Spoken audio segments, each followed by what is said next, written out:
दोस्तों एक बार की बात है। एक घर में एक किसान और उसकी बीवी रहती थी। उसी घर में एक चूहा भी रहता था। एक दिन वो चूहा देखता है कि किसान और उसकी बीवी मिलकर एक बॉक्स खोल रहे थे। उसको लगता है कि खाने की कोई नई चीज़ आई होगी, लेकिन जैसे ही बॉक्स खुल जाता है तब चूहा देखता है कि उसके अंदर तो एक माउस ट्रैप था, यानी कि चूहा पकड़ने वाली मशीन।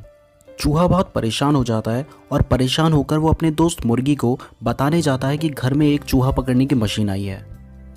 मुर्गी उसे कहती है कि देखो, मुझे पता है कि ये तुम्हारे लिए बहुत बड़ी प्रॉब्लम है, लेकिन मुझे इस प्रॉब्लम से कोई फ़र्क नहीं पड़ता।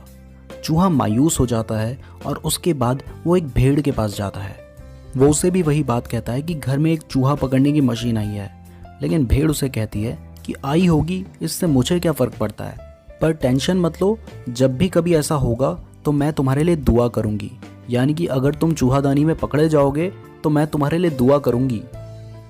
अब चूहा फिर मायूस हो जाता है और अपनी आखिरी उम्मीद बैल के पास जाता है। वो उसे भी वही बात कहता है कि घर में एक चूहा पकड़ने वाली मशीन आई है।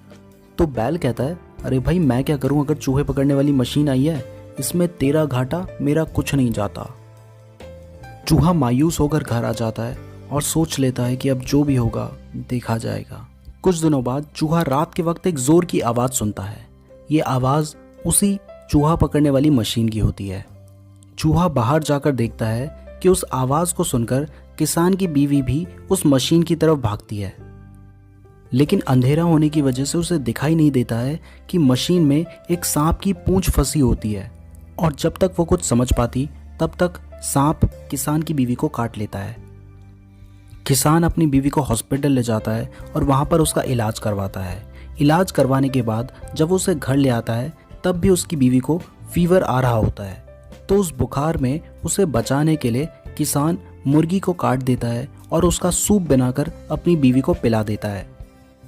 उसकी बीवी का बुखार तब भी कम नहीं होता है तो उसके काफ़ी सारे रिश्तेदार उसकी बीवी को और किसान को मिलने आते हैं। अब जब रिश्तेदार आते हैं तो किसान उन सभी के लिए भेड़ को काटकर डिशेस बनाता है। किसान की बीवी का बुखार कम नहीं होता है और कुछ दिनों बाद उसकी डेथ हो जाती है। अब अपनी वाइफ के फ्यूनरल के लिए किसान के पास पैसे नहीं होते हैं तो वो अपने बैल को एक कसाई को बेच देता है।